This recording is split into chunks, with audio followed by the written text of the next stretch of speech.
is up, everybody? Welcome to the Cucco Attack episode 33.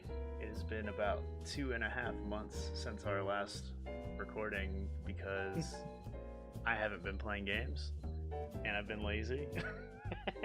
And Not it's much summer. has happened until this past week. Yeah. It's true. It's been summer too, so just doing other things. But Yeah. I'm Chad Hembrock. With me as always, Patrick Hughes and our special guest, the Cricket. I don't know. yes, the cricket. There is a cricket in the wall of my house that will not shut up and it's driving me crazy. So if you hear it, apologies. And yeah, I will have to fumigate it later. But let's jump into it. So this isn't a 3-hour episode since it's been so long. Yes. There's a lot of news that came out recently, but nothing too crazy. So we had a direct come out. Got I some. don't know. I feel like a lot of crazy stuff's been happening, but It's crazy, but I don't know if it'll be the typical long bantering. We'll see. I don't know. Crazy in terms of the scope and scale of like how it's affecting, but I don't know how much commentary we'll have. For sure. I mean, and even my playlist is 0. So, Oh gosh. So I think we'll fly through the first segment of what have you been playing pretty quick. So Well, I guess real quick, this will be one of the direct announcements, but did you get a chance to download or play F-Zero 99? I did do that. So that's something we both played. Yeah, Yeah. so I was gonna talk about that. I picked it up and I basically did the first couple intro races, Mhm. and then I did like 1 or 2 99 races, and that was it. I think I got in like 53rd or something like that. So, Nice. but it's cool. I mean, it definitely feels good. I feel like I'm better at that F-Zero than I am the original F-Zero. Like, it definitely feels better to me. I mean, I was never good at F-Zero growing up, so I usually would play Mute City, and that was about as far as I'd get. F-Zero is hard, man. It's really hard. Yeah. So what about you? What have you done in it? I played about the same. I did like the intro kind of like tutorial levels, and then I did a few cups. I did like one team cup, which is kind of cool, where half the racers were pink and the other half were green, and you did like your combined scores and stuff. But yeah, I think on my like 99 cup, I got in like 20th place or something. So Gotcha. Yeah. I feel like it's gonna be really hard to chase first place for this game because some people are just insane. Yeah, like I would jump off at like the beginning, and like as soon as you like jump into the course, it's just like madness. Like I'm like, how do you not blow up? Yeah, and there's just like sparks flying everywhere. I think I got like 6th place for like spark collecting though, which is kind of interesting. I was like 50th, but I collected like all the sparks. So at least in one of the races I do like the fact that they have like achievements or like kind of like progress things that unlock new ship parts and vehicles and stuff. That's kind of fun. Yeah. So, I thought it was cool the way they started the race though, like how you're like outside the track and it just like, guys, I was like, what is this? And then wide space, you're like, where am I? yeah, I was like, what is this? And then like, yeah, it shoots you in, and then it's what you know. It's like what you remember. I thought that was really, really neat. That is pretty cool. So it was definitely cool though. I mean, to get that shadow drop, like, I don't think that's what anyone was expecting. No. So it was definitely pretty cool to see that pop up. Yeah. I always like a good 99 style game. We'll see how long I stick with it, but See how long they keep it up. Yeah. So that's the rub with these things. So I guess like, yeah, I was gonna say Mario 35 would have, that would have been like the actual Nintendo branded 99 game. But they took it down. I was gonna say maybe they won't take this one down because it's Nintendo branded, but now Mario We had is Tetris ripped away. 99 and Pac-Man 99. So. What Tetris? Yeah, Tetris. Dude, I still play Tetris 99 occasionally, but I also bought it though, so I could play like single player mode and stuff like that. Because I just like playing Tetris, like to chill. Like I don't know. Yeah. It's a very calming game to play before like bed or something. But yeah, that's basically all I've really played. I played a little bit of Ori and the Blind Forest. Is that the first one? Sorry. Or Wind of the Wisp? I don't know. Whichever one the first one is. Yeah. So I started playing that. I played about an hour of it, and it was fun. It was definitely like, you know, it was cool. I just haven't. I don't know. I put it down and I just haven't been in the mood to like. Nothing's I like. recall that game had like a slow intro. Oh yes, dude. The intro. I was getting so bored because it was just like let me walk, let me go explore. But then like once I started doing it, it was cool. Like it felt very very Metroidvania-ish and like just going around collecting the different stone pieces to unlock things or the key pieces or whatever. And I think I did like the first like I unlocked one map and then I got to like I think I got to like a tree somewhere, like it moved me in the map, and I think that's like the center of the map, basically. Yeah, and that was like it told me like the story, I guess, of like how Ori became lost and stuff. So, so yeah, I did play that. I guess that's probably it. I did. When you're like playing some Link to the Past with your kids. Yeah, I did. We played through we played through all of the Light World, and I believe we played through the first dungeon in the Dark World. And I think the last place we stopped at was the entrance of the second dungeon in the Dark World. But that was months ago. Okay. But it's been months. So, yeah, it's been a while since we've done that. He's actually been playing a lot of. He started playing a lot of Odyssey. So so I played a little bit of Odyssey with him, and then he played some more Mario Kart. But lately he's playing Tears of the Kingdom, and he's playing my file. But before when he'd play it, he would just kind of hang around the stables and just cook everything. That's all he would do. He would stay around the stables, cook anything, make dubious food. Occasionally he'd make something that wasn't dubious and be, really excited about it. And then he would just go around chopping up like anything he could blow up. He kept blowing up the the carriage of the band. Oh yeah. He kept like attaching like Zonai bombers to like his shield and just like blowing up the carriage.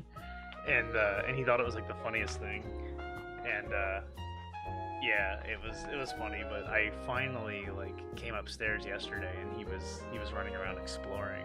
So I was like, "You're not at the stable." And this afternoon I went up there and he was in the lookout by the castle and stuff. So he's been moving around and stuff. So because he didn't want to, he's like, "Well, what if there's a bad guy?" I'm like, "Well, then you can either fight him or you just run away."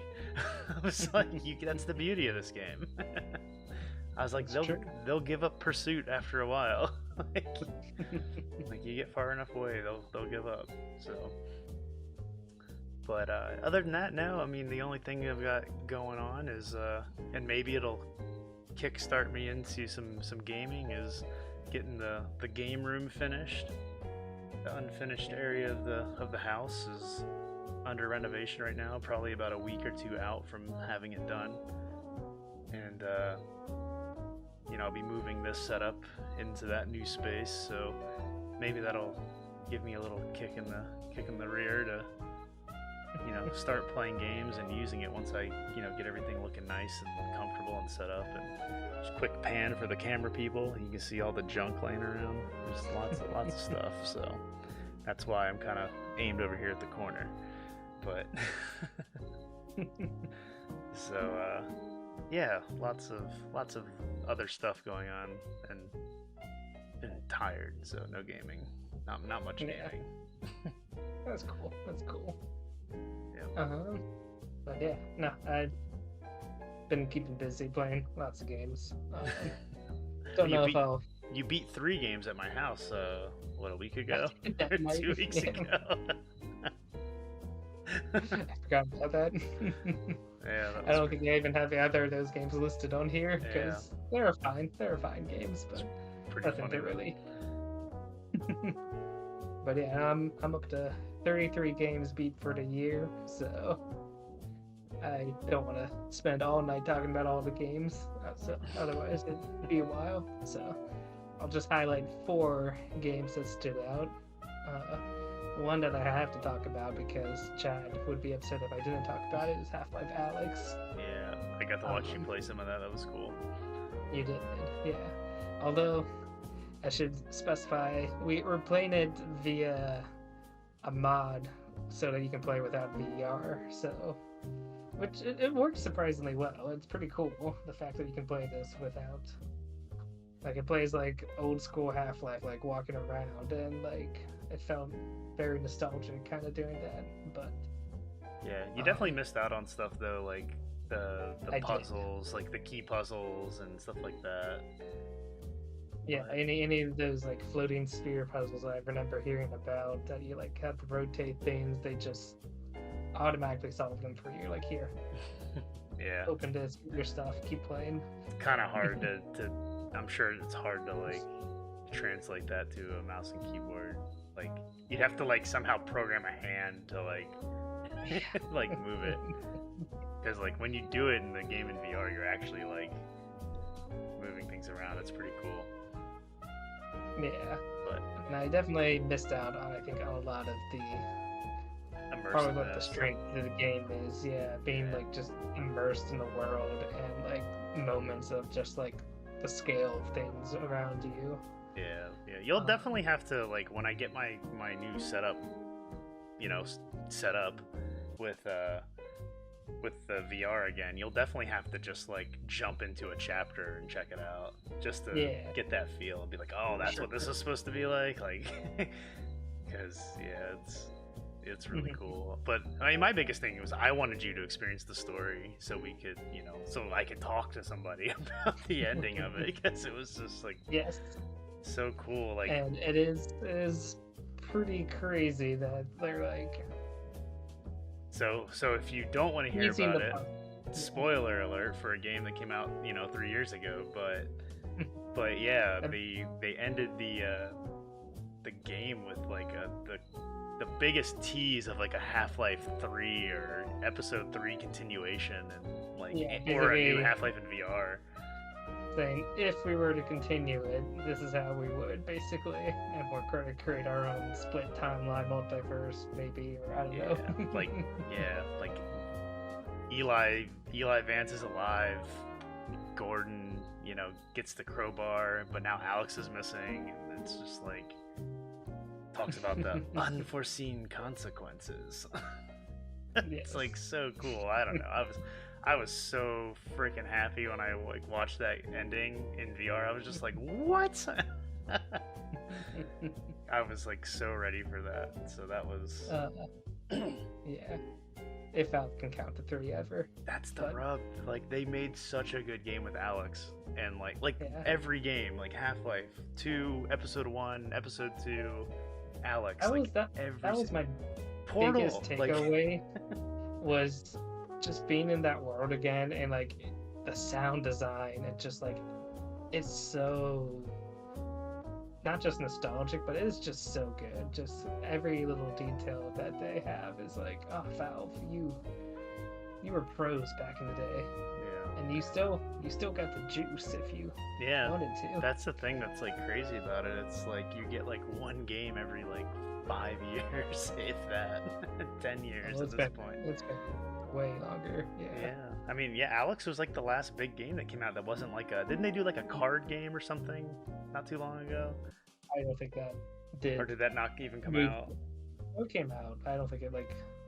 But had any recognition. Yeah. That's just what I was getting at though. It's like that's like the last thing they did. It's like, dude, when you. Yeah. Before that, I think it was like Portal 2 in like maybe 2010 or whatever. Yeah, that was 2010 because that's the reason I bought my first laptop was so I could play it in the living room. Yeah, Yeah, that's crazy.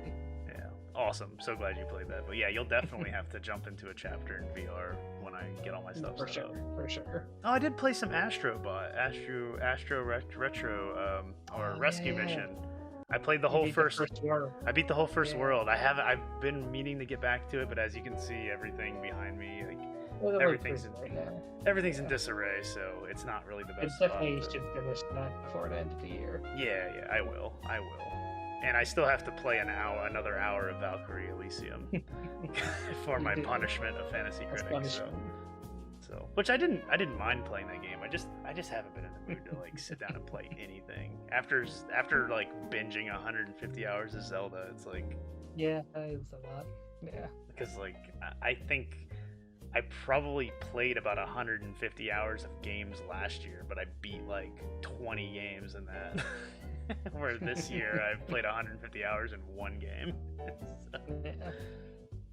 So, Although surprisingly, like, as much time as I put into Zelda, the two of the next games I'll talk about, I put like 80 and going on 40 hours now.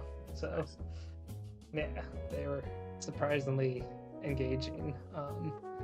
One being CrossCode, which it was a game I had tried like a few years back and for whatever reason put down. I think it was because that game requires a lot of focus. Like, and I think I just wasn't in the mindset of playing it back then. I want something simpler. So Yeah, it looked cool. I remember like when it came out, it definitely caught my eye as like a retro throwback to like, oh yeah, you know, RPGs, you know, like JRPGs Super and stuff. Nintendo era kind Yeah. of like style.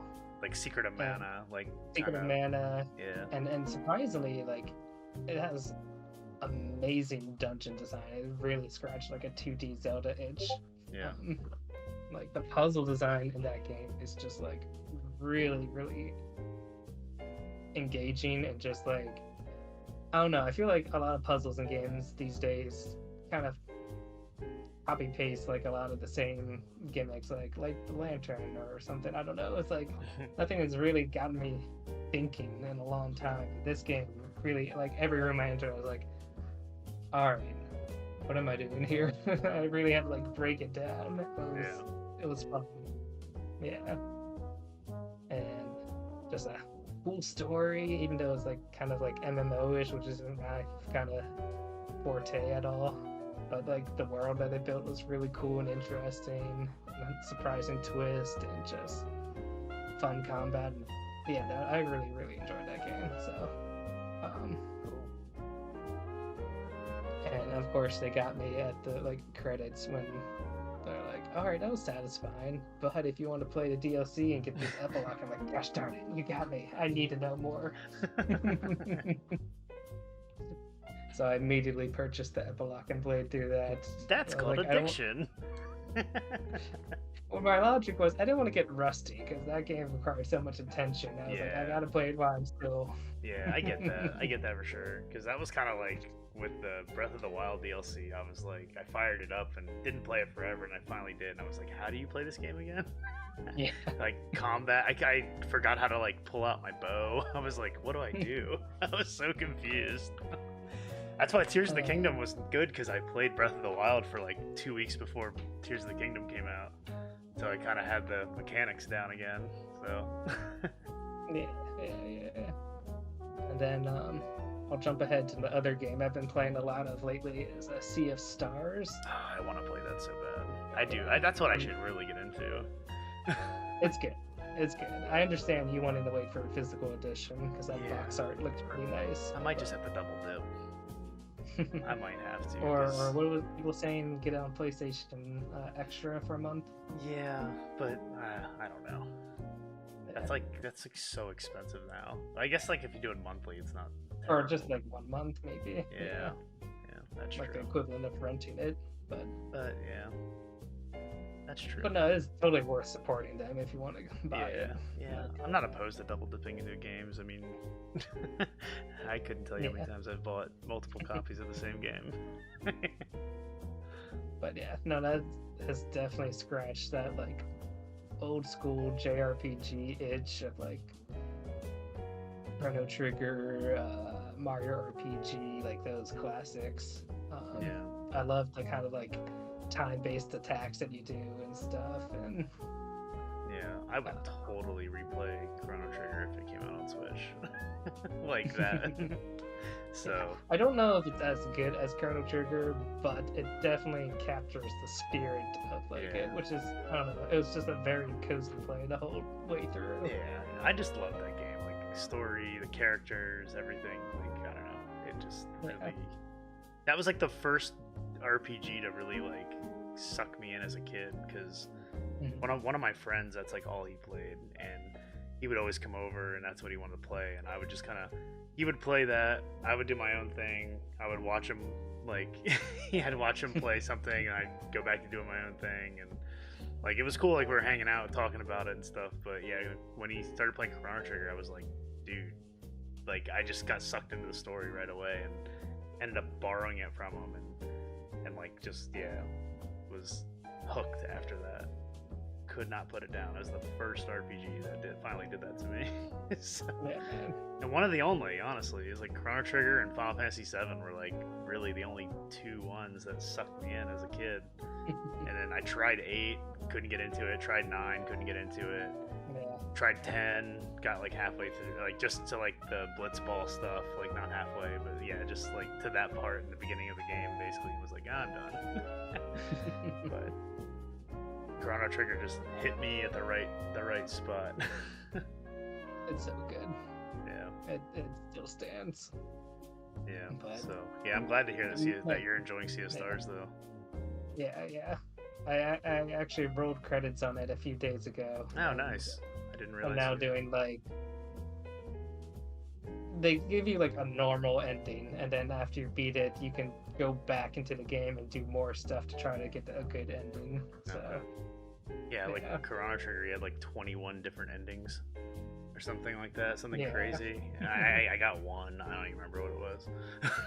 I beat it so long ago. I'm still playing because, well, I'm enjoying it, but also the normal ending was not quite satisfying enough. So I'm like, I need a better ending. So that's like when I beat Hollow Knight and got the bad ending. I was like, yeah, that's fine. I'm done. Hollow Knight's had a good bad ending still, though. I don't know. I feel it was like so poetic. Yeah, it was just one of those things. Especially when that boss just like starts stabbing himself. You're like, oh god, what is happening here? That's cool at the same time. It's like, yeah, that's cool. Yeah, I'm sure. Yeah, but no, Sea of Stars, like, gorgeous artwork, great music. Like, you can definitely get some like Messenger vibes at times too with the music. It was just like, oh yeah, this is pretty cool. Messenger was so good. That's why I was like so on board with that game before it even came out. And then they talked about Corona. It was like, they do this thing in the game. I don't want to say too much to spoil anything, but like, you know, in Messenger, like they have like audio mixing when you go between like 16 and 8 rounds. Yeah. So here they have kind of audio mixing too when it's like day and night and stuff. I'm like, oh, that's nice. I like that. So. Cool. yeah, that team. Yeah, I expected it to be good considering how great the Messenger was. Yeah, and lots of fun like surprises and like characters and allies too. You're like, oh, I did not expect this person to suddenly join, so that's fun. It's cool. It's kind of the same thing. I like that in RPGs. Yeah, you get that in Chrono Trigger too. Like exactly. Yeah. Good RPGs like Chrono Trigger and Final Fantasy VII like have really just unexpected cast members. And I'm like, yes, that's what makes them memorable. So you did a good job there. Cool. And then the last game I real quick will talk about, which may interest you, is a game called Lost in Play. It's a point-and-click adventure style game. Okay. So, I do like those. Yeah, I still gotta play that new Monkey Island that came out. So much stuff to play, man. Yeah, anyway, sorry. No. But yeah. Basically, this is a point-and-click adventure game with a really cool animation style. It feels like you're playing like a Saturday morning cartoon almost. It's like a Gravity Falls or Hilda or something, one of those cartoons. But just, it was delightful. It was really short too. It like beat it within like 2 or 3 hours. Was that one of the ones you beat at my house? No. I played that while on vacation this past week, and my parents were Gotcha. watching. They were having a blast too watching. They're like, "This is fun." We were like laughing our heads off on some of this because all the characters like talking like gibberish English, almost like Simlish, like blah, blah, blah, blah. Just like I love when That's because it's on the Switch and that's all they can handle, right? uh, That's funny. I like gibberish. It reminds me of like Banjo-Kazooie and just silly games and stuff. Yeah, you know, yeah. like. Actually, just recently, just off topic, talking about cartoon games, I saw the trailer for the Bluey game coming out, Yeah. and yeah, I'm totally gonna pick that up for Brody just because he likes it. I don't know if it's gonna be any good or not, but it looks interesting. It looks like you're playing the cartoon kind of like just it from looks the polished to that- animation. to So that, yeah. so I'll probably grab that for him. Probably maybe for Christmas. So that way he'll feel like he has his own game, and he can start his little collection of stuff and don't Yeah, no, touch definitely check out Lost and Play though. I feel like it's a good game for kids, and puzzles might be like moderately challenging, so maybe some parental guidance might be needed. But it was pretty cool. Cool. Yeah. But yeah, that's all on my playlist. I won't go any deeper than that. So. Sounds good. Yeah. Hopefully next time we do one of these, I'll have something under my belt. But we'll see. Yeah. Lots to do around the house. Gotta paint. Gotta put in a floor. Gotta move all this into that room. Lots of stuff. So. Yeah. And maybe by the time Mario Wonder comes out, we'll both play that. That's Sure. true. I mean, I'll definitely play that and Spider-Man before the year's over. So. Which one are you gonna play first? Since we come out the Probably same day? I'll probably play Mario first because I feel like I'll get through Mario faster than I'll get through Spider-Man. Probably. So that's kind of my feeling of that. So and I'm pretty sure like with Mario too, I'll be able to play it on Are you- Switch and in bed. Are you gonna play any multiplayer with your kids with that one? Mario? Yeah. Maybe after I beat it. Be like, not now. Yeah, kind of. He'll probably want to just watch me play it. He loves watching like Zebra Gamer. Even though you can like turn into a ghost now, though, and you can like save each other. I guess that is Thank you. there is the totally ripped that off from Yeah. Cuphead, right? Yeah. Yeah, it'll be interesting. I don't know. We'll see. We'll see how it goes if he wants to play. Like I said, typically he doesn't want to play. He's been watching playthroughs of Right. Zebra Gamer Other people playing play. through like what did he just watch? I think he just watched the whole playthrough of Super Mario 3D Land. And then he's watched all of them. World, he watched Bowser's Fury, he's watched like every single one. So Different generation. yeah, he just likes watching it, and it drives me crazy because I'm like, I have every one of those games he's playing on this shelf. Just play it. Just play it. And half of them are on Switch. You can play it right here. You don't even have to get up. It's like, yeah, it's nuts to me. Maybe when he's older, he'll appreciate it a little bit. Be like, you want to see how I lived? Maybe. Probably not. It sucked, but I love it. Cool. Well, I guess with the playlist being wrapped up, we'll jump into the Fantasy Critic Gaming Spectacular Update.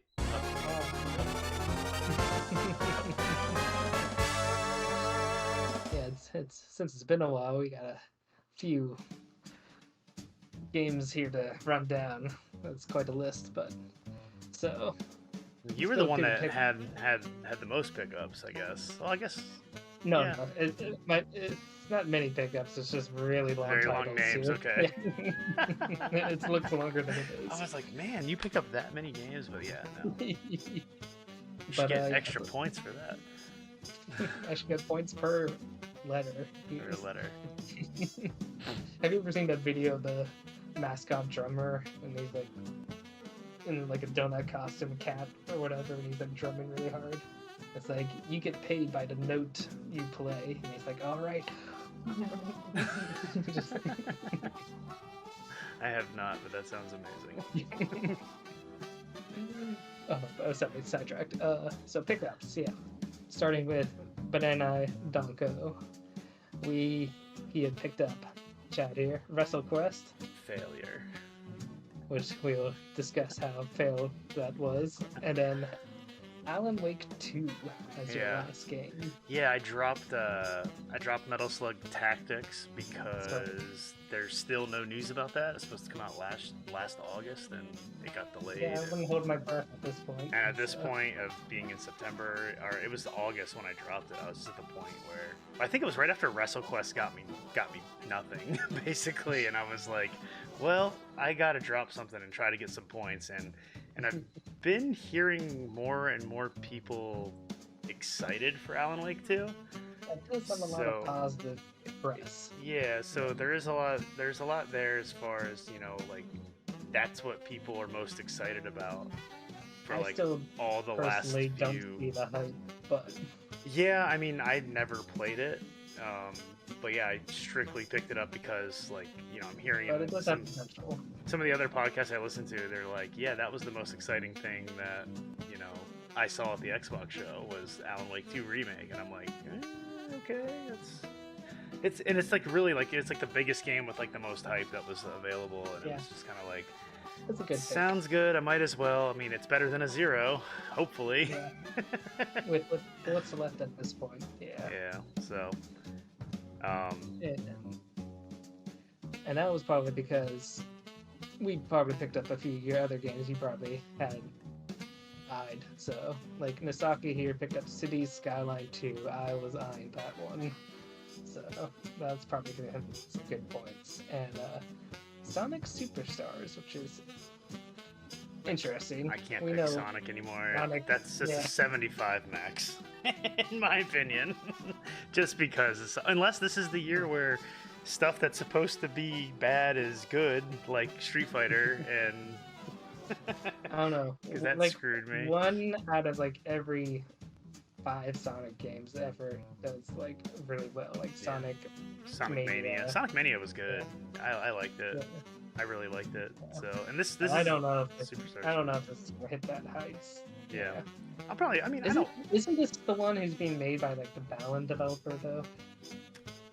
Maybe you might be right. Yeah. Hey, I actually, that was a punishment. I enjoyed it because it was, I don't know, something hooked me in that, regardless of how bad it was. I think that's maybe why it hooked me.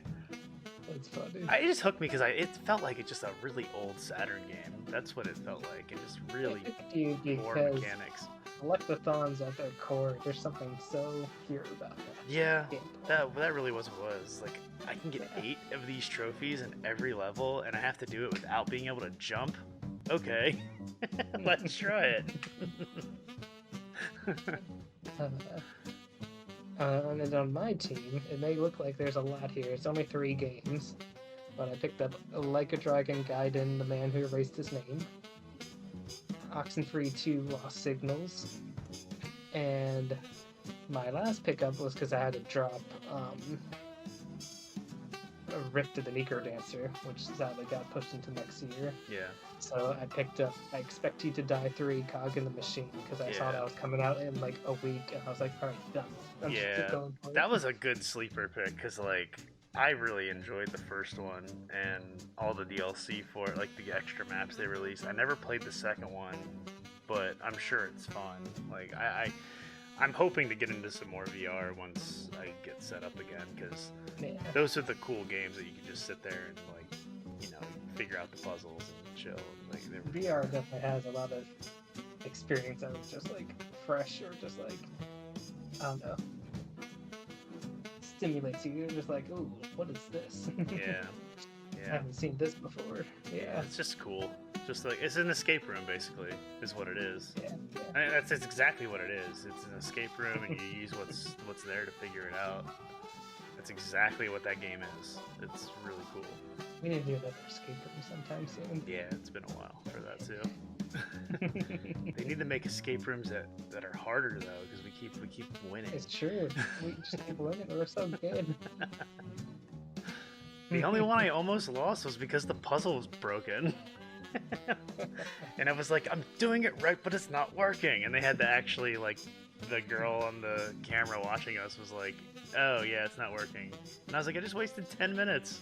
That was like the only one that like we almost lost. We had like 8 minutes left to finish it or something like that. So. Yeah. Anyway. But that is all for pickups, and so Yeah. this year's got Mario Wonder is still sitting on one pickup he can get.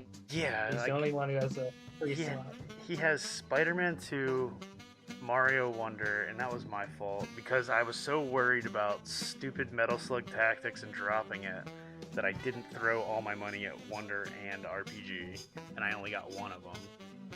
When I totally could have got both of them, but that was the one time that he actually, one, bid on a Nintendo game, and two, actually bid more than like $2. So I was kind of shocked that it happened, and yeah, because if I could have picked that up, I would have felt more confident. I mean, that basically was the season right there. That's definitely a big, yeah. Regardless of what he will say, he's like got like a 90% chance of winning the season, maybe higher. Patrick has a chance, but I have a chance, but it really depends if one of two games releases, and I don't have hope for. Yeah, I don't either, unfortunately. So, yeah. But I just need. But... I've got like my next 3 games have the potential to get me some high points, but I don't know if it'll. It just depends. I guess it really. Yeah. I feel confident in my games that I have left to score well. I don't know about your games because you've got some like new indie games and stuff that are just kind of very unknown.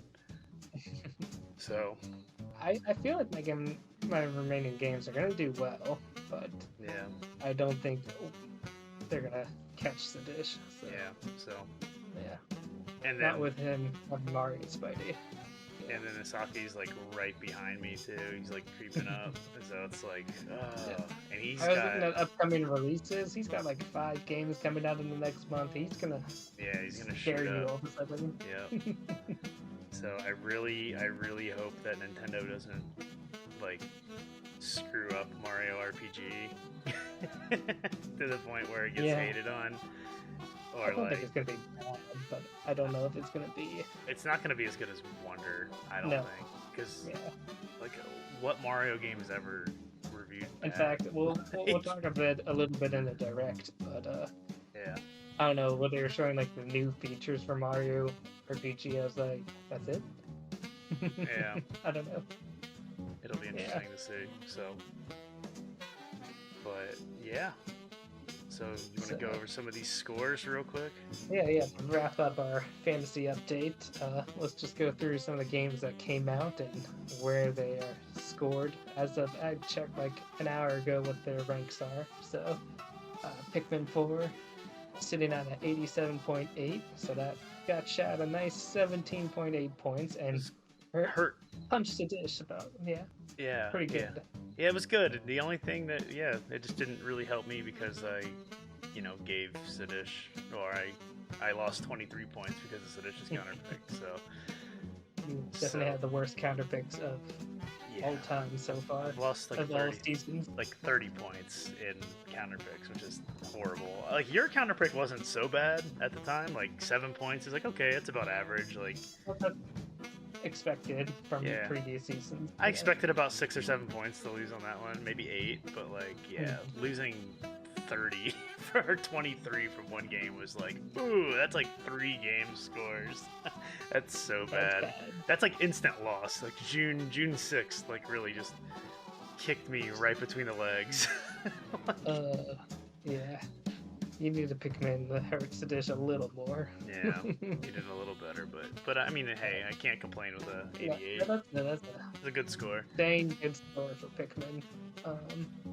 And then I Expect You to Die 3. This was me striking a little bit of gold. Got an 86.7. Yeah, you almost had a 90-something on it because of the reviews, so it'll be interesting to see if more reviews come out for that and it goes up and down.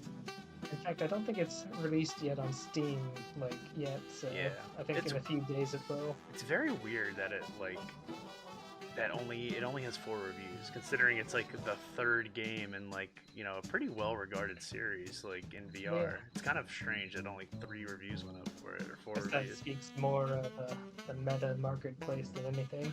Yeah, yeah, it's true. I mean, yeah, like I said, you know, maybe I'd get a wireless VR headset, but it's like,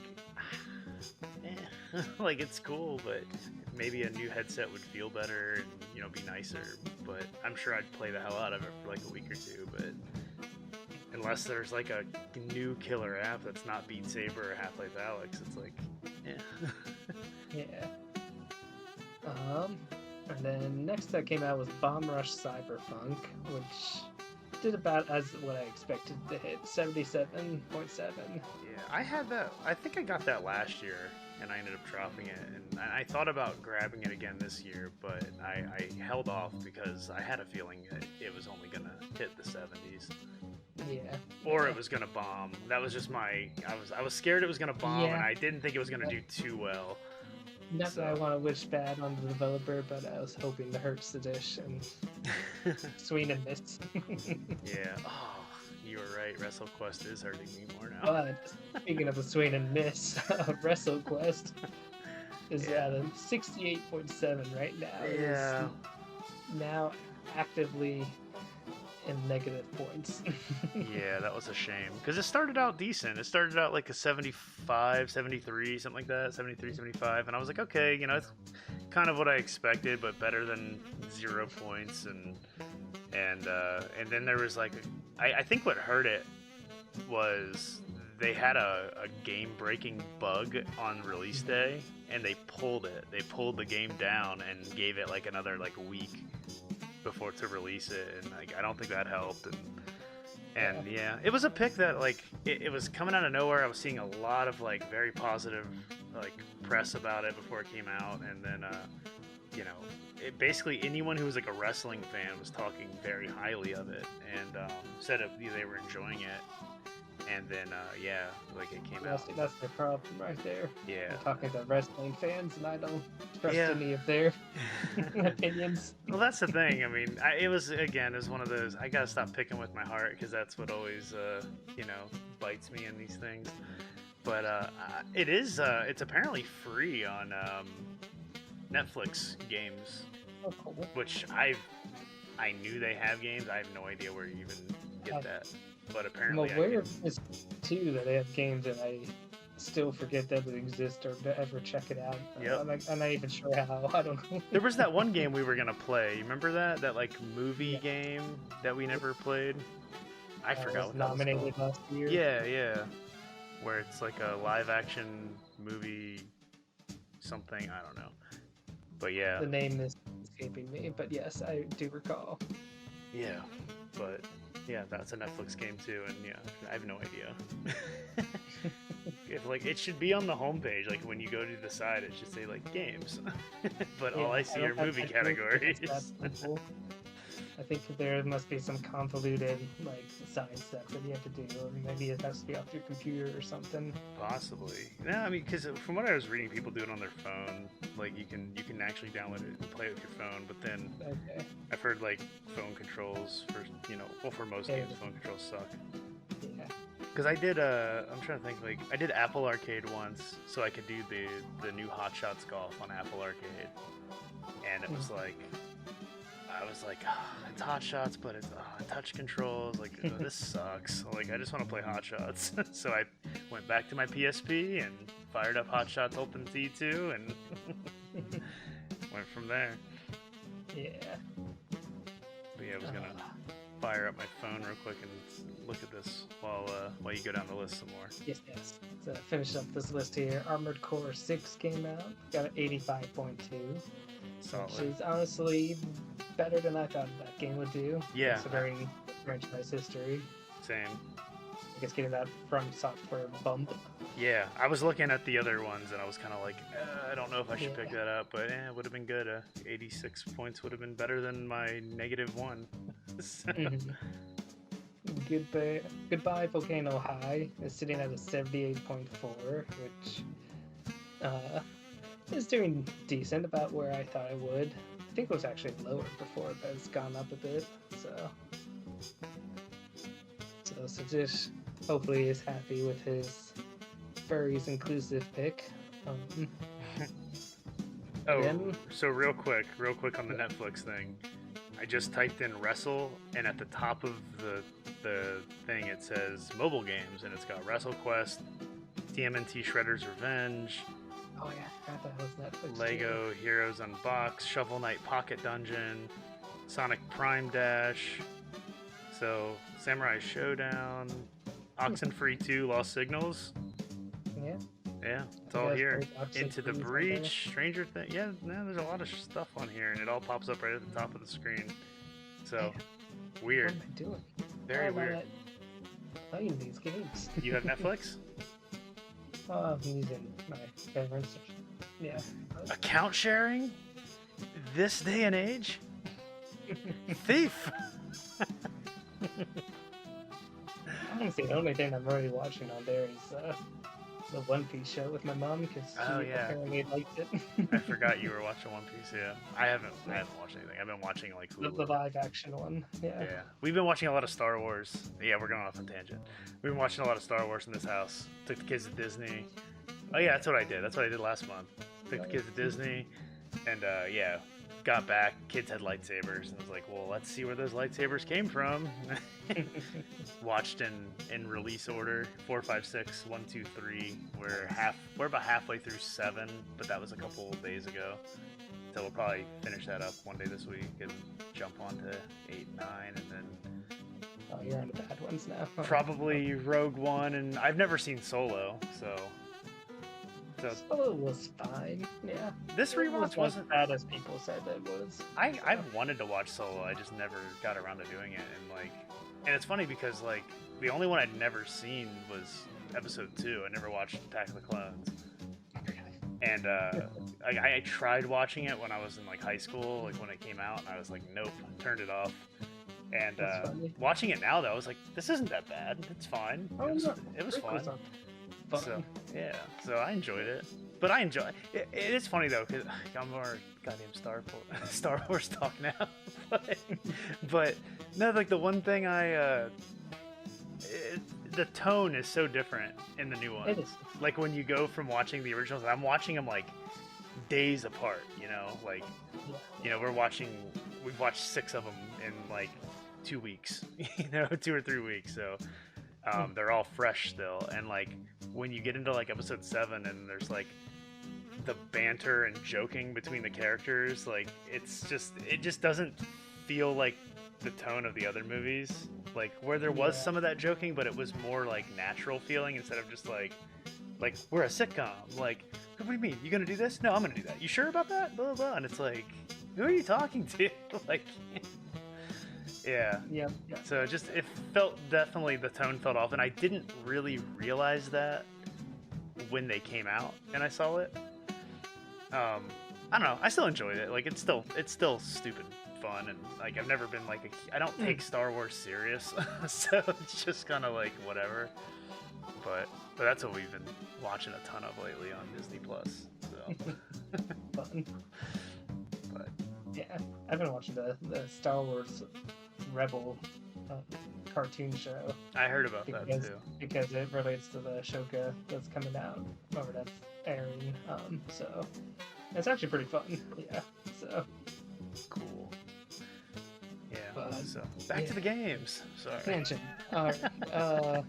So Sea of Stars. Speaking of stars, surprisingly has reviewed very well. It's like one of the best reviewed games of the year. Yeah, that was exciting to see. Like, for me, like, because I've wanted to play that like since the announcement of it that time. Yeah, that just makes me happy for the developers. They've been working on this for so long. Like, you did it. Good job. So yeah, 89.2 for that. And then on the Star track still, Starfield got a 86.5, so kind of surprised by that. I was kind of expecting a lower score just due to Bethesda, but apparently everyone loves it. Apparently it's doing well. Like, people are playing it and enjoying it, so it did its job, and basically didn't blow up. So good job. Yeah. Yeah. And then Mortal Kombat 1. Here we go. We gotta talk a little bit about this. The most controversial pick potentially of the year. I'm telling you, this is gonna change. But right now it's at an 85.5, which is after the fact that it was as high. It was as high as like an 87, 88. It was pretty high before. At one point, yeah. And then it started dropping, and dropping more. And that's because some Switch reviews are coming out. And I don't know if you've seen the comparisons. The memes coming from it are fantastic. It's amazing. They are fantastic. And it makes me can't wait for the Hogwarts Legacy to come out in November. But that's a whole other... It's gonna destroy me if it stays the same way.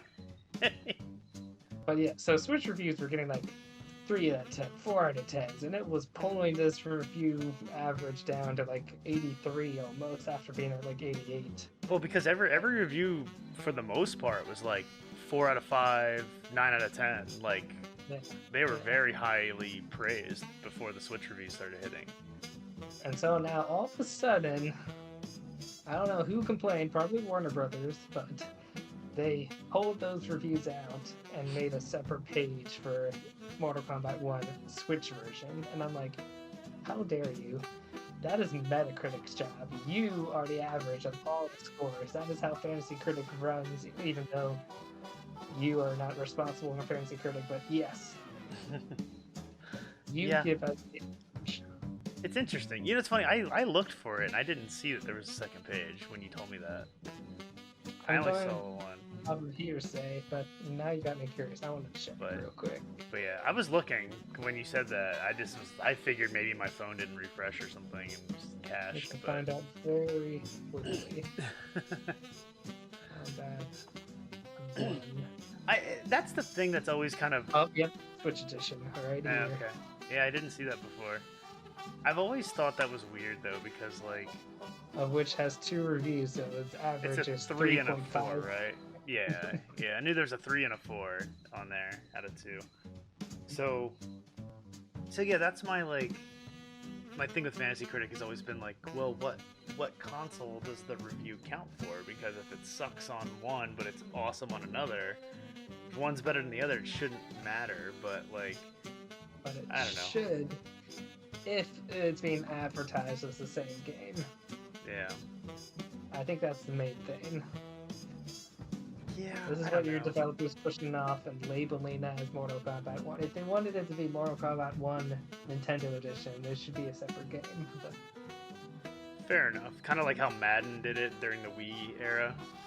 Yeah. How it was like Remember the FIFA 19? It was like where it was like the previous engine and yeah, like horrible. Yeah, that's basically what the Wii did. Like it was like Madden Mini and it was like cartoony and stuff and not like your typical like Madden game. And then of course they had to add in like throw the football like this, like stupid, ridiculous. Yeah, but. So, not that I want to hurt you. You're not the person I should really be trying to bring down here, but it's the principle now. I want to put back. It's okay. Like I told you, those 3 points aren't gonna affect. Now, if I beat you by 3 points, then I understand. And that's what I was gonna say. Like if you never officially got a score for. I Expect You to Die 3, I was gonna say is gonna put a little asterisk next to that, and I'll give you the 90 points, but there's gonna be a little asterisk there, just so everybody knows. But if there's ever more evidence that we need to switch to now, it's Mortal Kombat 1 here. That's another news story I forgot to put down. We should. that like one screenshot where the guy's like. All the eyes pop out on those guys in the Switch version. It's so weird. Blowing the sunglasses like. Hilarious. Alright, and the last game of our fantasy update, long tangents. Liza P. 82 total points. Hoping for better, but I will be happy it didn't bomb. So. Good job. Yep. Hey, you can't complain anything over an 80. No. You're over an it's 80, just it's like, alright, cool. It's just trying to chase the dish. It's... Yeah, that's what's screwing us. I don't get why he always seems to pick the game that unexpectedly does well. Yeah. Or somehow, like, the star games just, like, fall in his lap. And he's like, oh, I'll take that. It's like, like Resident Evil 4, Spider-Man, Mario. Like, Mario was my fault, so that me off. Because, like, all because of that stupid... I mean, I guess you could partly say it's my fault for spending all my money before then. That is true. You were, like, out of the running on those. Yeah. Put in all I could manageably, like, possibly do, and it was still not enough. Yeah. I had the money to do it, and I just was being cautious because I had that feeling that Metal Slug Tactics wasn't going to come out. And, I mean, as of now, it's not. If it suddenly gets, like, a release date... Watch, isn't TGS this week? Oh, it is, yeah. Watch, that's when... Oh, you know what? It's SNK, too. They're a Japanese company. Well, let's see. Well, actually, Metal Slug oh, my pop filter is, like, broken right now, so... Oops. Anyway, I'm trying not to hit the microphone, but I might be, and I apologize. Oh, come on. This is ridiculous. Here, I'll do it this way. Alright, sorry. There we go. Alright, crisis averted. Best episode ever. I can maybe edit that out. So, no, what was I saying? Oh yeah, SNK. And yeah, that'll... Metal Slug Tactics, there was a Metal Slug Tactics mobile game like a few years ago as well, and this is, I think this is like, I don't know if it's a sequel or like a continuation of it, or if it's like a port, I don't know, but apparently it does. Apparently it does exist, because I found it on like the wiki when I was trying to find more information about it. I was like, come on, like, what's up with this game?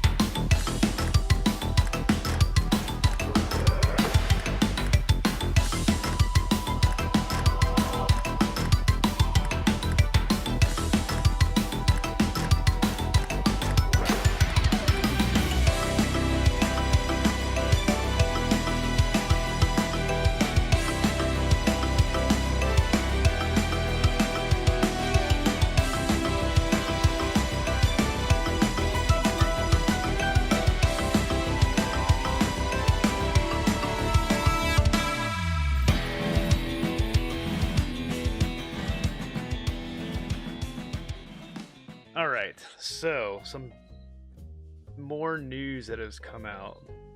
Few headlines. Yeah. Martinet, Charles Martinet, the infamous voice of Mario and other roles, as I learned through internet teaching me after the fact, but he's retiring from Mario and voice acting. He's becoming, as Nintendo will call it, a Mario ambassador. So Sounds like he's gonna get a paycheck to do nothing, which is cool. Yeah. I mean, hey, they definitely like him for something, because otherwise they could have just been like, thanks, Charles, deuces. And, like, that's it. But now he's still be around, but that's it. I mean, I don't have much to say. Like, Not much to say. I don't care. I mean, it's a change. It is what it is. I mean, you know, I'm not gonna like tell the difference in Mario and Mario Wonder. Does it sound different to you?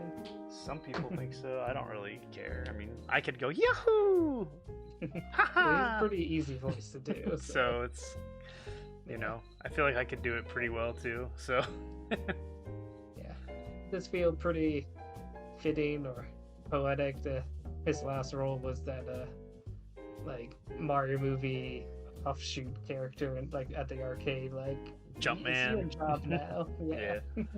Yeah. It would have been funny or not funny, but like, yeah, I was kind of hoping Chris Pratt would be the new voice just to people, just to make people mad. It would have been hilarious. Like, well, now we have a Mario in the movie universe, and that's his voice. God no, that would have upset me. I know, it would have been hilarious because so many people would have been so mad about it.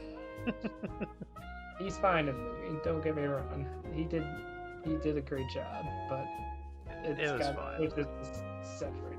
Yeah. Yeah, it's funny. The more I think about that movie, I was so excited for it, and like, you know, I enjoyed it, I guess, but I was like still like disappointed. Like kids have been watching it. I've like every now and then, and I don't really care. Like, even like when we talked about watching it, because Siddish hadn't seen it yet, I'm just kind of like, eh. Like, if you really want to, I'll throw it on. Movies, but I'd rather watch something else, like TMNT or Spider-Verse or something. Like, yeah. But I don't know. It was fine. Yeah. It's just exactly. I think if another one gets made, which it ultimately will, especially with the teaser they gave at the end, I'm not gonna watch trailers. I'm not gonna watch any trailers because I think that's what built me up and let me down in the end. A little bit, yeah. Was watching all the trailers. Expectations too high, but it was just. I was just hoping for a little more out of the story, but it's Mario, so I don't know. I was. Good stories are reserved for the RPGs. Like, we've talked about this before, but like, yeah, just for me, it was just the whole thing of like every single thing I was excited about that built up my excitement for the movie was in the trailers. Like, there was literally like really nothing else that showed me in the movie where I was like, oh, that was really cool. It was like like, you know, some Easter eggs, some music, you know, some, you know. I mean, that's the kind of the thing though. Like, you watch it once and you're like, you're happy and there's nothing to pull you back. Yeah, for sure. So on we got another to oh yeah, the controversy. Headline number 2. This is like headline number 1 until yesterday. It's still an ongoing thing, but Unity on September 12th decided that they were going to start implementing a runtime fee, charging developers not like based off of overall sales, but per game install. It's so ridiculous. It's like that sounds just like, you know, I don't know the first thing about game development or distribution costs or any of that stuff, but that's just absurd. It seems like it's like, well, one, it's like, who tracks this and how, and like, how are you gonna even trust like Unity or just, I don't know. Yeah, it seems pretty crazy. That's already alone pretty sketch. And then it was also going into like, yeah, if you install in a browser or different systems, delete and reinstall, streaming, it just like started getting absurd, like all the factors that developers have no control over. Yeah, and like, it's one of those things too where it's like, when I first heard about it, I was like, okay, like, that sucks. Like, new games, I figured it was like new games and that it was gonna be like, you know, new games get this, and I was like, all right, well, people are just gonna go to Unreal 5 now or go to another engine or make their own engines at this point. Like, what, you know, I don't know what people are gonna do. But then it was like, no, this is for everything that was previously released in Unity. I was like, that's kind of like, how? Like, how does that work? Especially, like, I don't know what the contracts are for this type of stuff or what's in the terms of service. If they have, like, there's probably some clause in there is that they're, you know, these terms can change at any time, agree, blah, blah, blah, you know, when you do it. I mean, I remember when we were playing around with messing with games, like, we were using Unity because it's, you know, free to develop with, or, you know, at least for on our level of attempting to make a game. But like, yeah, I couldn't imagine if, especially like indie games, like, they could potentially like just sink a company. Like, big indie game. Like, the absurd part is, like, I don't know why they chose to chase game installs rather than just like a cut purchases. Of total sales. Yeah.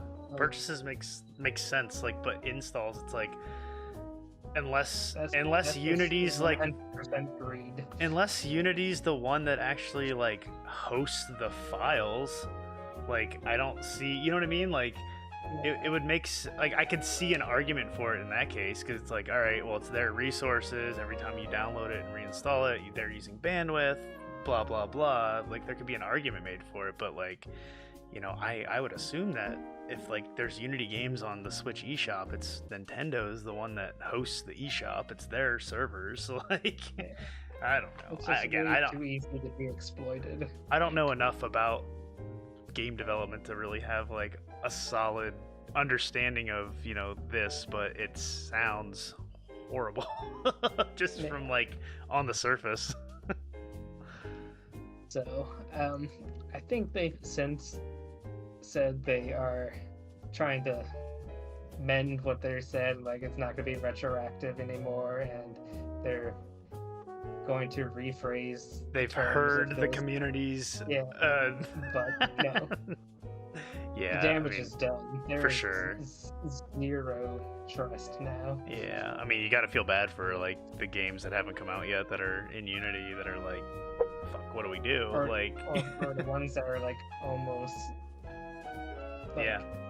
in development and just like soaks on it. I'm like, oh god, please.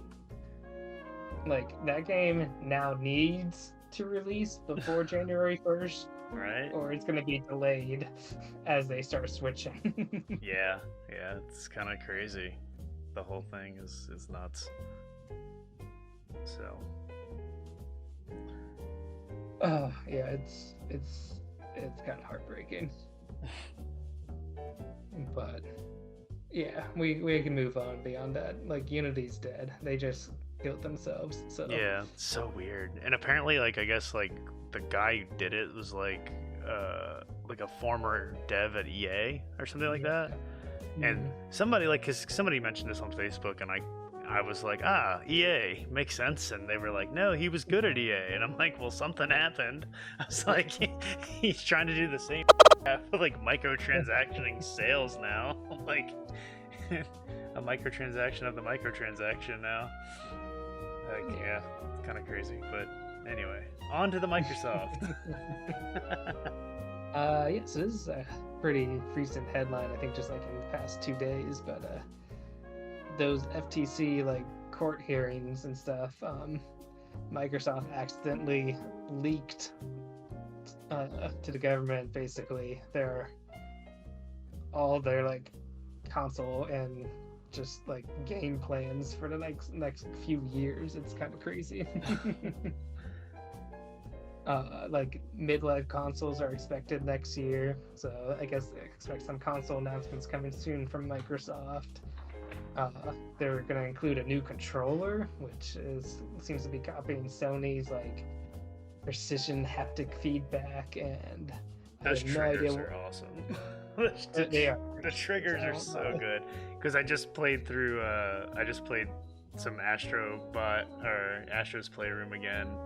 When I was testing those controllers I fixed for Sedition, I was like, this is so cool. And I was horrible. Like I did the space one and I got like 2 minutes. Like my speed run was horrible, but it just felt great. I'm so disappointed that not more games are like utilizing that. So anyway. Get on that, developers. Yeah. What else? And they're eyeing 2028 for their next gen like upgrade. Like what's the next gen at this point? Like I guess you could always say that. Like we always get to that point where like graphics will never get better. But like I feel like we're almost there. Like everything's like photorealistic at this point. Right? like I don't know. We say that and something will blow our minds, I'm sure, here shortly, but really the only thing that's blown my mind in the past 5 years is like playing these games on the go now. Yeah, so. Right? Heyo. But like, yeah, I don't know. It's kind of nuts. Like, and I guess then the big thing that everyone's making a headline about was that in those emails that Phil Spencer said that Nintendo was the prime asset to get, And Yeah. but that was I also was writing that down, but I was like, you Yeah. wouldn't discuss my Nintendo if you could. Like, yeah, like there's no like we said when we discussed this off air, it was like it's like why would they ever sell like like I said, they made $1 billion on the Mario movie, which you just talked about. Like they've just opened up 3 theme parks around the world. Oh, the third one's about to open. And then they're opening the museum. They're like there's all this stuff. It's like literally just printing money for them. Like there's Mario's like the most recognized character in the world nowadays. Like it's just insane. Like why would Microsoft, like like that'd be like the equivalent of like another media company saying we're gonna buy Disney. Like no one's gonna buy. Like Disney's not gonna sell. Yeah, it just doesn't make sense. Doesn't make sense. Yeah. Sorry. Yeah, no, it's absurd. But yeah, that was like the big thing that everyone ran with. Like I saw some of the console. I saw like the rounded console like for next gen, and I saw there was there's like a tablet. I saw like some sort of tablet SketchUp or something. Like a little symbol for like handheld. Like so they must be planning some kind of Steam Deck or something like Microsoft Surface gaming Surface or something like that. That's probably what they would do. They'd probably brand it as a Surface since that's their like PC line, like Xbox Surface, something like that. Like, develop our own Joy-Cons. But honestly, dude, Surfaces are not bad machines, man. We have some at work, and like this had a 1070 in it, like in this one Surface or something like that. It was like really, really powerful and like pushing out 4K video and like on like a beautiful screen. Pretty strong for these little things. And that was for like an 11-inch screen. I feel like if you shrunk it down, like 9-inch, with a nice comfortable handle, like, and Surfaces aren't heavy at all. This thing's weigh nothing. Oh yeah, I forgot to put that headline too. The what's the PlayStation handheld called now? I forget its official name. The Portal, the PlayStation Portal. Yeah. It's $200. It's got a price now. Yep, $200. $200. Not bad. I don't know if it's something that I would jump on because I do like my handheld play. But there's the potential there. Yeah. I don't know. We'll see. Just so you can get those haptic triggers. Yeah, man, and then I can play Spider-Man in bed. Yeah. I played a lot of God of War using this little guy right here. This little phone clip. It's pretty cool. Like it did its job, but the problem is that the phone feels top heavy. So like you're holding it and it's like and I'm so used to the Switch being such a comfortable, balanced like game. I mean, granted the Switch my hands would cramp up a bit because the controllers are small. I think a grip would be good, and that's what everyone says. So the Portal has that potential. Again, it's only going to matter if the use case is there for, not everybody has that need, but, I might see how it performs, like what people say about it. And, it's $200 isn't horrible, but I don't know. At the same time, I could pay like an extra $100 and get a Steam Deck. Or the Switch 2 is going to be coming out soon, so... Yep, and that's the other headline I forgot. Switch 2 is very likely in the wild, as many claims have been reported. What was it, GD, or... I thought that was supposed to be TGS. No, it was Gamescom. Gamescom, yeah. It's Gamescom in Germany. That's when the kind of smoke started burning there. Yeah, there was apparently closed doors meetings with devs and showing like a 4K 60 frame Breath of the Wild demo running on it. And, like it ran the Unreal Engine Matrix demo. And sounds, I'm all for it. I'm just very curious. Sounds juicy. Curiosity is Joy-Con compatibility.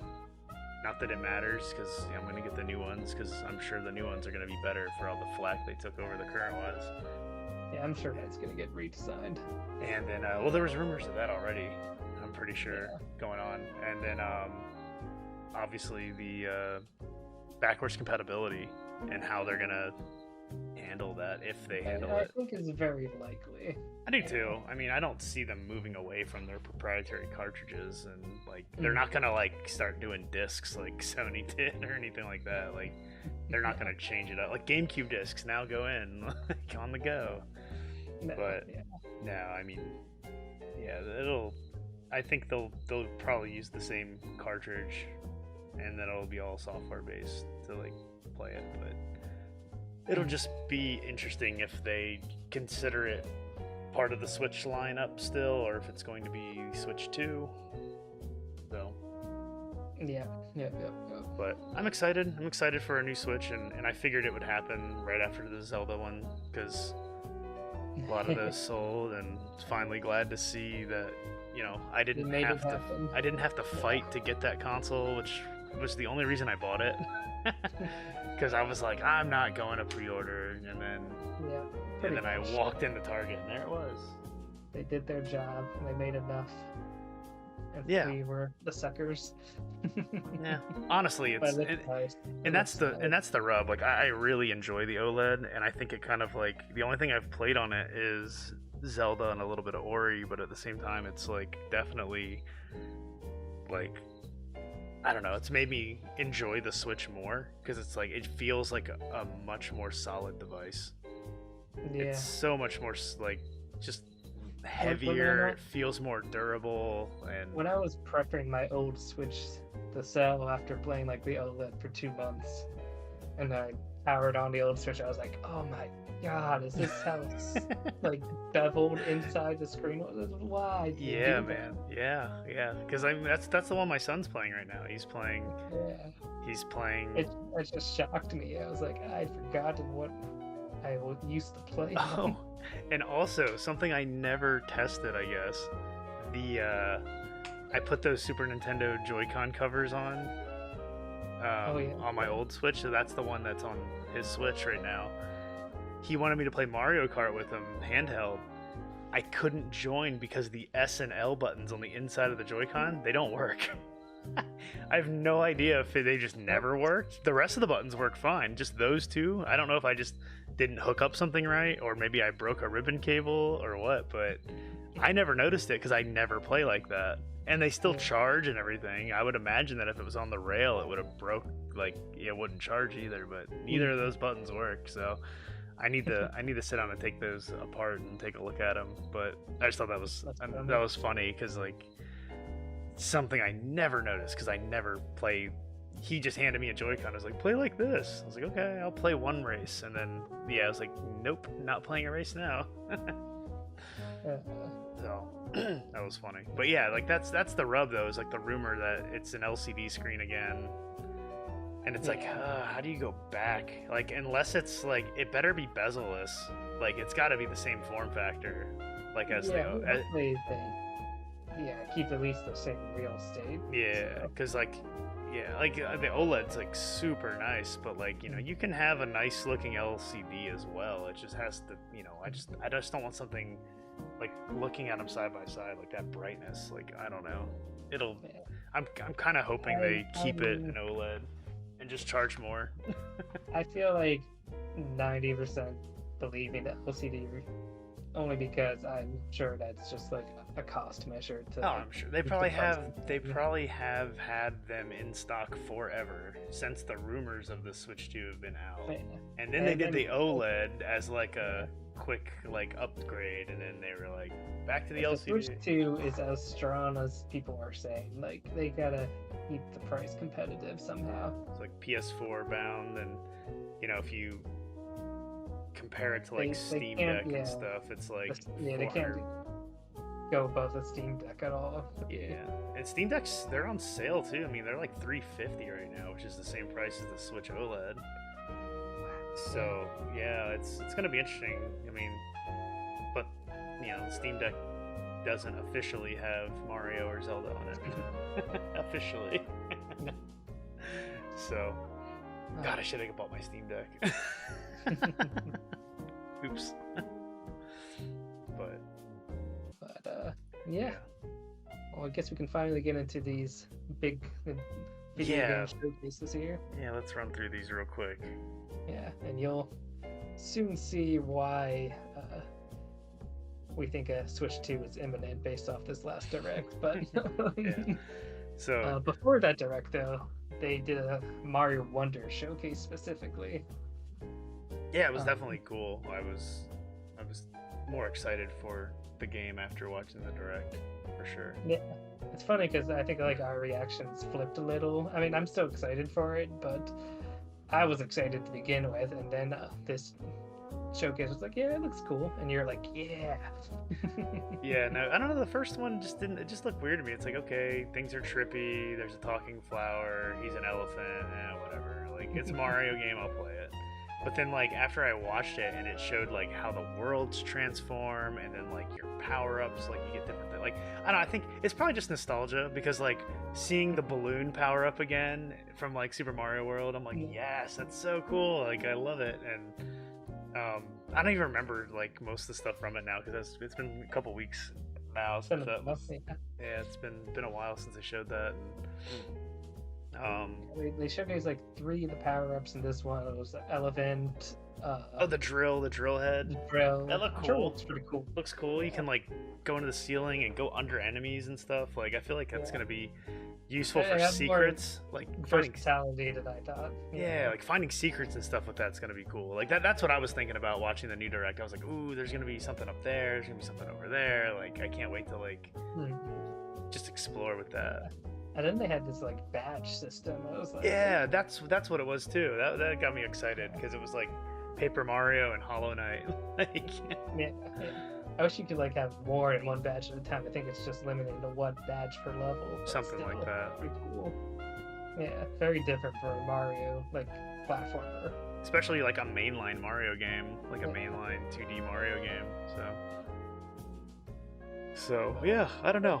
I enjoyed it. I thought it was exciting. Online kind of like I was not hot on, but I guess that's something can be turned off. So If it's something where like I can play with you, I think it'd be cool. Like, if me and you can just play and like you can save me or whatever, like online. for that simple effect, that would be perfect. That's all I need. Yeah, like because I that don't would be need thousands of ghosts running around though, and cardboard signs and a like heart system to like yeah. So I mean, if there's a way to just play with friends like lists, then cool. Like, I'd be totally down for that. I'm 'cause, hopeful, that that's a thing and not just like limited to like doing rooms as they called it or whatever. Yeah. Like just play the game together. Yeah. Like back in the old days. Yeah. Like, yeah, we can just do more of that. It's like, let me do co-op from the internet. Like, like that was so cool. Like when we played like It Takes Two, it was like you were at your house, I was here, but it felt like we were playing the same game. Like, we were playing exactly the same as we would like if you were here. Like, you know, stuff like that. Portal 2, like, you know, it's like the same. That is something Switch 2 needs. It's just like integrated voice chat, please. Yeah. Please. Even if, yeah, I agree, but I mean, like, I'm fine with just using, like, you know, we can hop on Discord on our phones and whatever. That's fine, but like, it's fine. For me, it's just more of the like, they do these strange things where they talk about like, you know, oh, the reason why Switch is like this is so it's safe and you don't have strangers, but then they do things where it's like, you can't play with your friends. And I'm like, why? Why can't I just play with my friends? Why do I have to play with strangers too?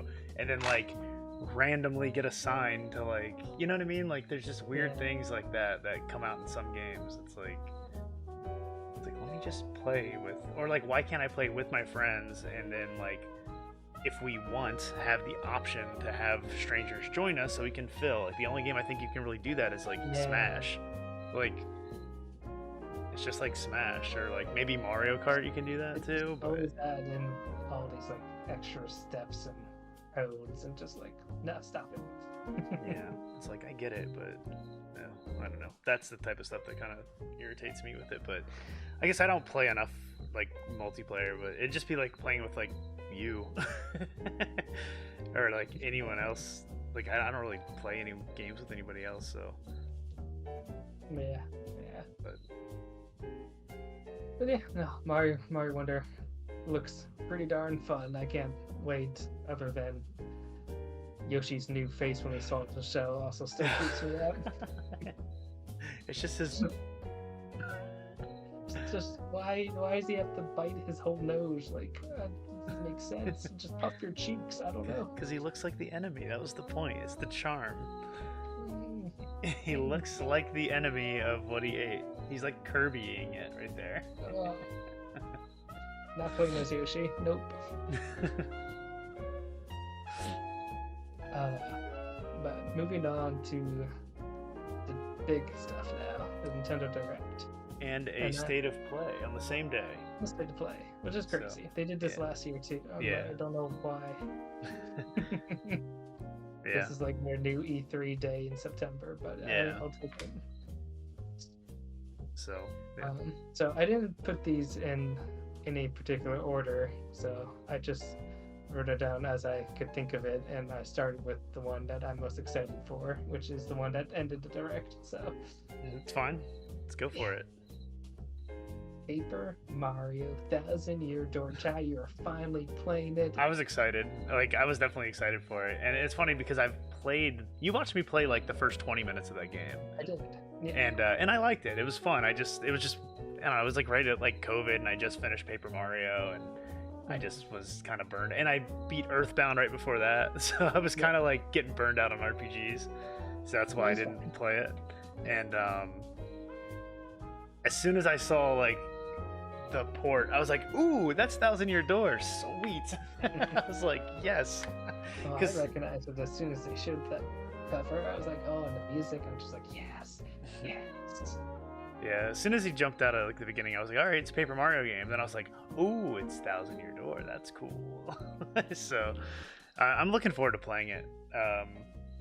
Because again, like I really enjoyed Paper Mario, like way more than I thought I would, and it's like a shame that like I didn't play it as a kid, and I think it was just, I was just a dumb kid that like didn't like change. So I think like going to that, I was like, what the hell is this? And I never liked the Paper Mario game until I played Super Paper Mario on Wii, and then which was so different than Paper Mario because it was basically a platformer just with some like cool 3D like power-ups and stuff to play on the world. But yeah, no, after going back and playing 1000-Year Door, just like the dialogue, the story, the mechanics, like I loved everything about that game. And like you say, 1000-Year Door is supposed to be like that but better. So it is. And, I mean, Paper Mario for N64, they definitely have two different like vibes. Like Paper Mario is more classical, kind of like, I don't know, like it feels very just like almost fairy tale-ish, like getting the 7 star spheres and stuff. It's a very nice structure. And then 1000-Year Door gets a little weirder, which I like. I like when stuff gets weird. Like, I mean, just the very fact that your main hub is like a shady pirate town full of like murderers, and like a noose in the town square is like it's brilliant. See if it's all still there when the remake, right? It is. It's confirmed. Okay. They've seen the noose. The noose is back. I was surprised that the noose stayed. Oh, it's so good. And there's like back alleys with like toads. Like you can tell a toad died here because there's like a chalk outline on the ground, and just like so That's good. Funny. Yeah, I'm looking forward to it. Yeah, definitely looking forward. I was actually overall, I liked the Direct. Like I was pretty happy with the Direct overall. So just with some of the games that are coming out. So it was, typing out loud, it was a decent Direct for sure, but it was definitely Paper Mario saved it for like making it a good Direct. That was a big surprise for me, and I just can't wait. It looks gorgeous. I love that they're really leaning more into the paper aesthetic, like just all the little details. I've been watching like analysis videos of it. It looks so good. I have only watched the Direct. Yeah.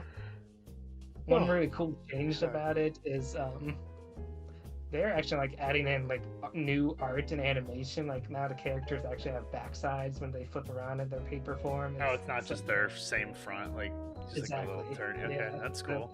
It actually looks really nice. Yeah. That's cool. So Cool. And then there's the Mario vs. Donkey Kong remake, which is cool. Another game that is a sequel of a game that I really enjoyed. Like again, another game that they're making for you.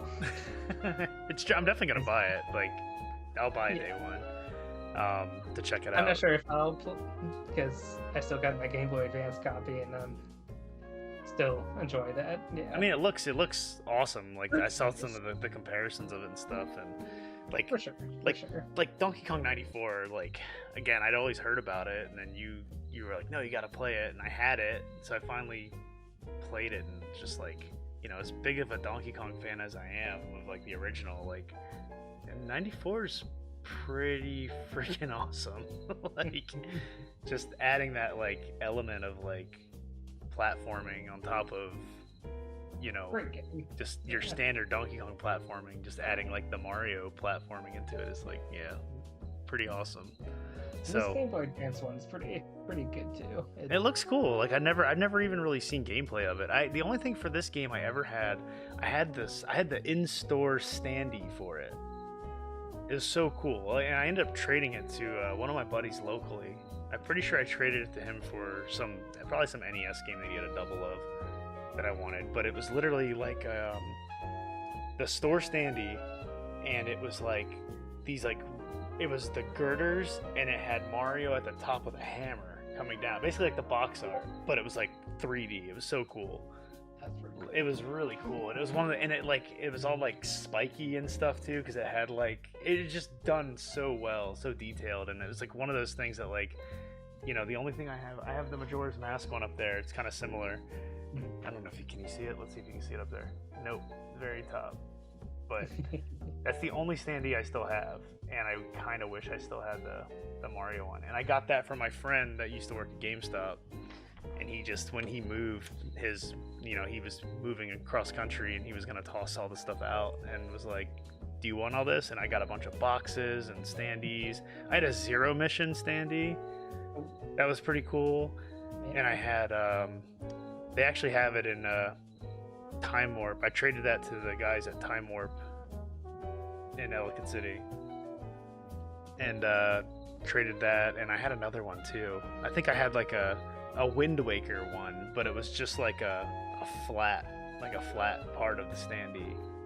But it was like, yeah, the Wind Waker logo. I traded that to my friend. Oh man, yeah, I would love that. I think I traded him that for an NES Advantage joystick. Because I was just like, I got it for free. If you want it, that's cool. Like, and like I used to have the Walmart Breath of the Wild. Remember, I got 2 of those. Yeah. The girl gave me the one, and then she like called me a week later, and she's like, I was at another store and got another one for you. I was like, cool, thanks. And I traded one to my friend. No, I think I sold both of them. I think I sold both of them at the end because like I didn't have room for it anymore. So yeah, whatever. Anyway, back to the direct. Yeah, no, that's like those standees were like, I thought it was really cool for that game, and it always interested me in it because it was like, I love Donkey Kong. Why am I not playing this? Because it looks like Donkey Kong. Yeah, so you'll like this. The Game Boy Advance one's pretty fun too.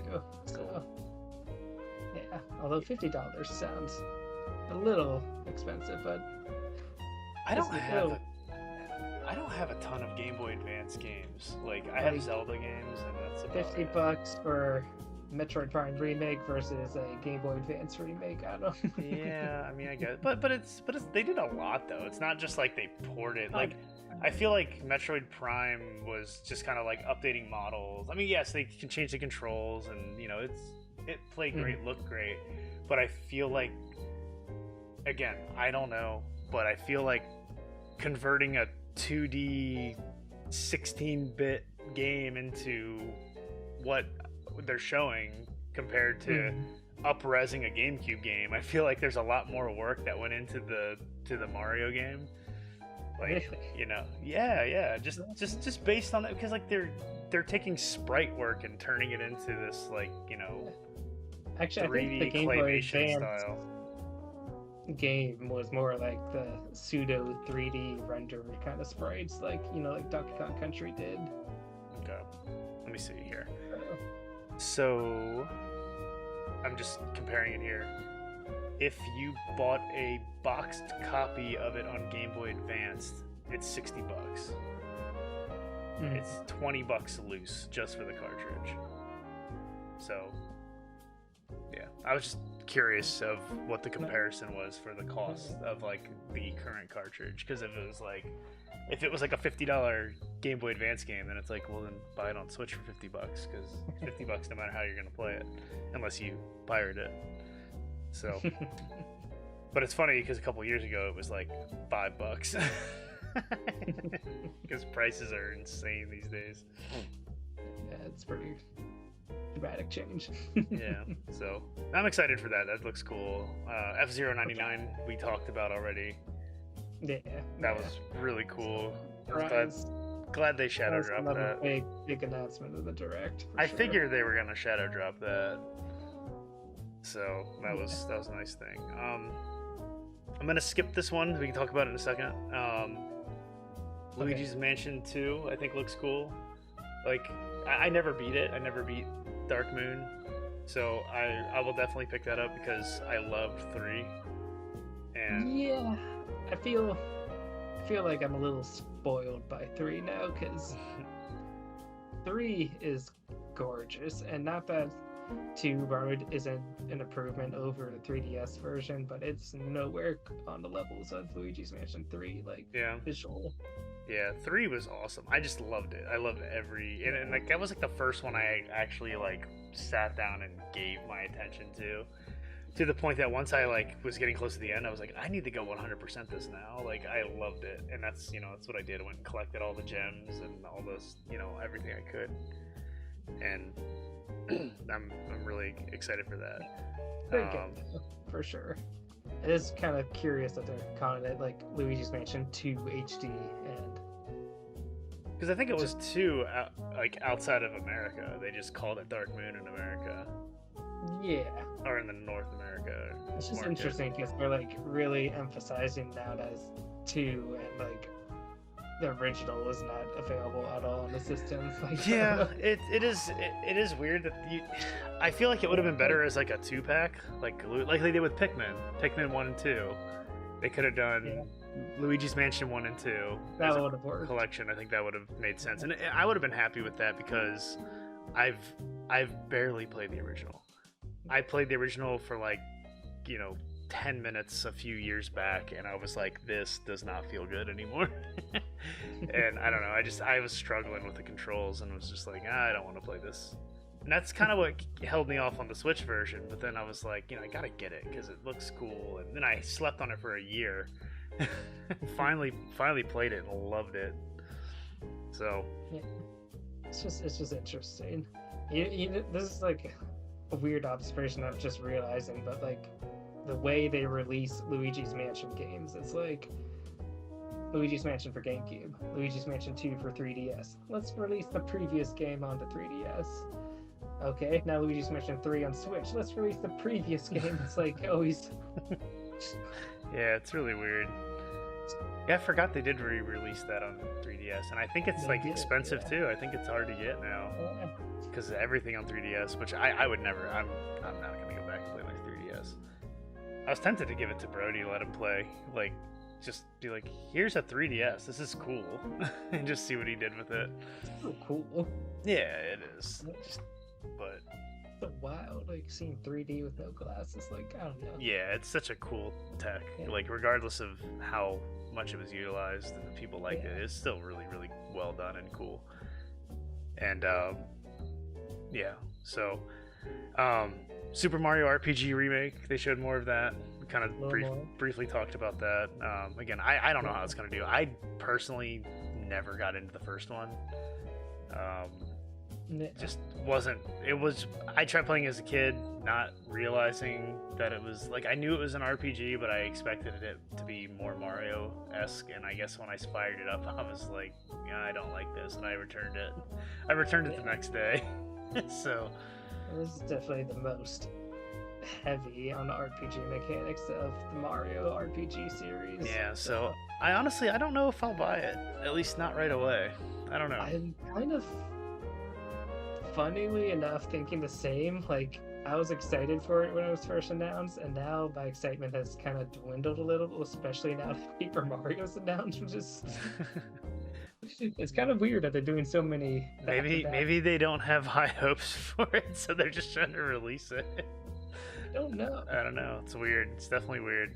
Like honestly, I'm gonna be very grateful for the like new soundtrack that it comes with, but I don't know if I really. Nothing's selling me on it, really. Yeah.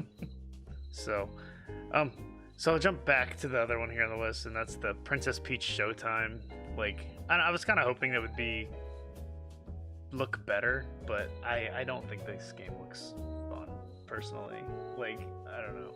It looks like a bunch of mini games. Like, I don't know. It looks very simple. It looks very just like push a button and very young audience. I don't know. Yeah, I don't know. I was hoping for it to be like Princess Peach Adventure, you know, like the Adventures of Princess Peach or something, like something cool. Like, I don't know. But I totally get where you're like. There doesn't seem to be much depth, or I don't know if it's because they're doing it on little tiny stages. I think that's what it is. It just kind of throws it off. It makes it just feel like, again, maybe the game. I mean, we saw 3 minutes of gameplay, I guess, like from a trailer for a game that's not coming out till impressions off of a little but sizzle like trailer. if that's like maybe that's like a part of the game, maybe it's not everything, but I mean that's even when they teased it last direct, it was like her getting costume, you know, and like that seems to be the theme here, is that you have different costumes for different sets and different, you know, battle types, and I don't know, it just doesn't, I guess it's not what I expected them to do with a Princess Peach game. I mean, like, you know, I was kind of expecting, hoping it would be something a little more exciting, and it didn't really do it for me. I like the seemingly being a little more respectful than like sure emotions like the last one. Sure. But like, and again, like it's fine. Like I don't know. I want more of like an adventure than just like she's on stage playing a little like too safe, maybe. Like I don't know. Like they don't want like because they should have just fed off of like like Odyssey, where like she's traveling the world, going to the different galaxies and planets or whatever. Like cool. That would have been awesome, and that's what I was kind of like hoping for, but. I didn't even think about that, but you're right. Because that's what she did. All kinds of costume changes in that game too. But she was going on an adventure with her own by herself. She don't need no man. She's done out. Like now that you say that, I'm a little disappointed. Yeah, man. It would have been cool. It would have been cool to have like her own adventures out, and like, you know, maybe you run into Mario or you run into Bowser or something, like just part of that universe. And then especially with like the way her character is in the movie too, like they could have like done something with like, you know, I don't know, I mean we'll see what comes from it, but maybe we can like cross her fingers that has like a portal moment and she just like breaks off the stage and goes into the real world. Yeah, maybe. And like, yeah, Brody loves Princess Peach, so he'll be all about this regardless, so I'll probably end up having to get it. but yeah, I was hoping it would be more of like an adventure type game, but it looks very like, I don't know, basic, like I don't know. Fair criticism, yeah. But yeah, that was kind of all my main thoughts. Big highlights for sure. Then like the other stuff, like Mario Kart 8's about to wrap up.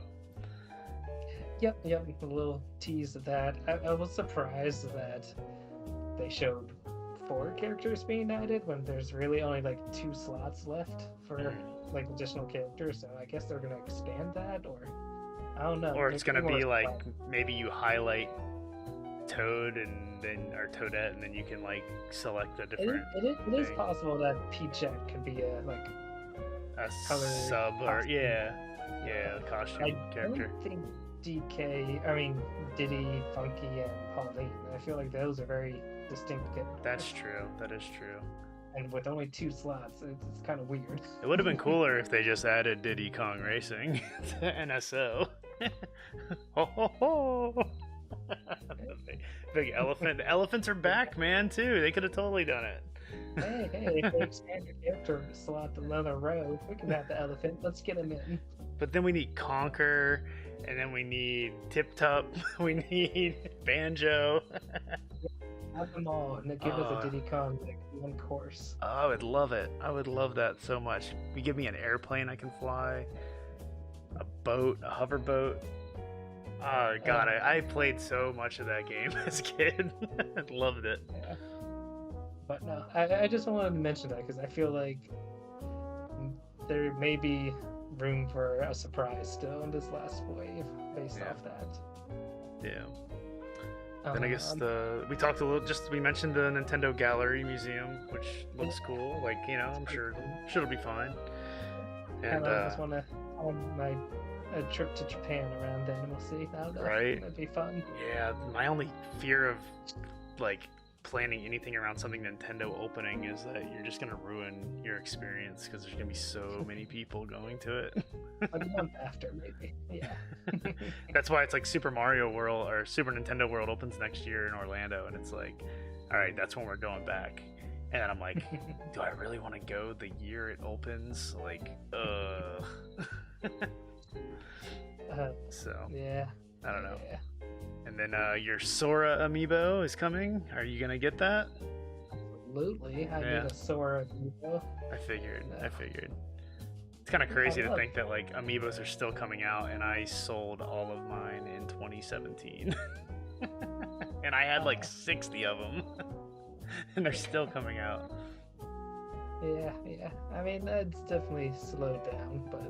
Yeah, I know. It's like 3 a year at this point, for Smash characters, and this is the last one. I will need that Sora amiibo, whatever year that eventually comes out. Don't know if I'll put it on my display rack with all the other Smash ones, or if I'll put them by Kingdom Hearts down on the PlayStation shelf. We'll see. Maybe on the tree. those tree ornament hangers you got from that guy, right? I do love the tree ornament, yeah. That's cool. I specifically, after getting those ornament hangers, got a Link's Awakening, the remake amiibo. Oh, did you? Nice. Yeah, that's the only amiibo I still have. That's me a permanent Christmas ornament now because it looks just like. I have that one. I've got Twilight Princess, and I've got Gold Mega Man. That's the only ones I have, and that's because those 2 are in games. Those 2 are in the games, because I bought the collector's edition 3DS of Mega Man, and yeah. Oh yeah. So. A little shoving right on my desk here. Nice. Yeah. I used to have him. I had all of them. Yeah. Gold and Silver Mario. I had so many things. But yeah, that was pretty much it for Nintendo Direct. That was pretty much it. And just my last note was just so many remakes. That whole direct was almost remake after remake after remake. Yeah, so. The Tomb Raider thing you have listed here, it looks cool, but at the same time, Tomb Raider was fun when it came out because it was such a new thing, and again, it was on the Saturn is when I played it, and I thought it was really cool, and it was the only one I had. I wrote that down just to check if I'm crazy, but I swear there was a Tomb Raider Anniversary Collection for Wii or whatever. That looked better than what they were showing right now. I'm what happened with this remake that they're showing? Or remaster? I do remember there was an Anniversary Collection thing, but I don't remember what it looked like. I mean, it looks better. I'm gonna. It looked when we do the editing here, side by side footage, and you can tell me if I'm crazy. But I thought it looked fine, the remaster, and it going seamlessly between the 2 graphic styles. I always appreciate that kind of filtering and stuff. It's cool, but again, unless if they didn't change the controls, I don't want to play that game. I don't want to play that game again. Like, I don't have any interest in it. I just wanted to like, check if I'm crazy. the only thing we used to do, like, is go through the mansion and get the butler stuck in the freezer. Like, that was, like, the only thing you do in, like, the training levels. And, like, I would usually stop. I'd get to, like, the dinosaur, like, that scene with the dinosaur. I'd get there, and that was basically where I would, like, either die or I would stop playing. Like, it was just, I don't know. That game was tough. That game was tough, and it was not extremely fun. It's kind of crazy that it got the legacy it did, where it was, like, you know, 2, 3... you know, so. But I've heard the newer ones are really good. I've just never played them. The Remake, series is great. Other than I'm a biggest fan of Shadow, but yeah. Yeah, I know that Tomb Raider 2 and Tomb Raider 3, I think I played a little bit of those, but I don't think I touched one after that, because even then, like, I never beat them and barely got anywhere. I couldn't tell you a thing about 2 or 3. 1, I could at least tell you, like, you know, I remember, like, the first missions and the dinosaur, and, like, you know, they showed that in the trailer too, but I remember, like, oh yeah, I remember doing that when I was a kid. Stuff like that, jumping off the cliffs because you got to climb up to get up to the first cave, and you know, it was that, you know, they were still trying to figure out what 3D exploration games were like. And very clunky. But so I think this is just very indicative of biding time until a new console. I don't want to say that they're low effort affairs. Like, I'm sure there are a lot of people excited for these games, but it is just a very, like, grab bag selection. I don't know. It reminds me remakes and like. It reminds me a lot of, like, before the Switch when they were doing, like, 3DS ports and remakes of, like, Woolly World. Yeah. Mario Maker and. So we are in that era again right now, biding time. Yeah, except for the only difference is that the Switch is still printing money.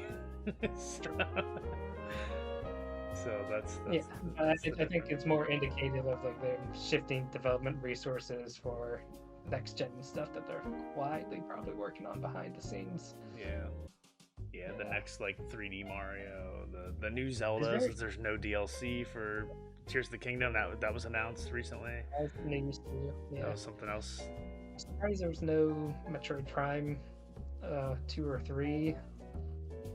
Oh, we just got one. We just got one, so I could see that being, like, another Shadow drop maybe next year. Yeah, they might save that for February again. Yeah, or they won't, and 1 is what we get, and 4 will drop on Switch 2. Just do, like, a recap instead and be like, here you go. Something, yeah. It'll be interesting. But, yeah. So, but yeah. And then I only wrote down one game for State of Play. I don't know if you watched it. Or... I never watched. I forgot about it. Because it's hard at 5 o'clock, man. Like, you know, it's one thing if it's something I can just, like, throw on my phone and listen to while I'm, like, typing away or doing something, which is what I usually do with the Nintendo Directs. It's like, all right, it's there, and I do my thing. Listen. I'd watch it after that too. But 5 o'clock Direct is like, I gotta go get the kids. It's dinner time. Oh, forgot there was a State of Play, and then it's like I didn't see anything on Facebook. I didn't see anyone talking about it on Facebook. I didn't see anything, so I was just kind of like, I guess nothing happened. Honestly, there wasn't much to be excited about other than ending with Final Fantasy VII Rebirth, which it looks awesome, man. I can't wait for that game. At least it got delayed. Otherwise, Sidish would have definitely won. It does have an official date now, though. I think it was like February 29th or end of February. So we'll be fighting for that #1 pick next year. I don't know about #1, but it's gonna be up there for sure. Yeah. I still gotta beat the first one. I got it. I gotta do that. Especially now I got the PS5 like version of it too now. So you should watch this trailer too later. Like, just it looks fun. Like it's like highlighting like mini games and like weird traversal chocobos and vehicles, and it's just like it's embracing all the like silly moments. And I'm just like, thank you. This looks great. Yeah, I still gotta beat that first one. It was cool. I don't know. Maybe I need to get a. I just need to get a PlayStation Portal, then I'll play it. Like, let's be real. Sounds like it. So, yeah, we'll see how it goes. But yeah, cool. Well, that wraps up the last like 2 months. Yeah. Of stuff, and hopefully do this a little sooner. I know we say that like every episode. We keep saying that, and like these podcasts would be a lot shorter if we just recorded more often. Yeah, we're at 2 hours almost. We're at 1 hour and 54 minutes right now, which isn't horrible. It's not our longest one. So, but yeah, I guess we'll wrap it up before midnight here and get some sleep. Yeah. And yeah, gotta play some games. Got lots of games to play. I know. And next time you see me here, I'll hopefully be in the new setup. We'll see. Maybe I'll do a little quick tour for the video people, all 2 of you. Post that on our channel as a separate video. Yeah. But actually, yeah. part of it. I wouldn't mind having like a horror video. Yeah, it would work.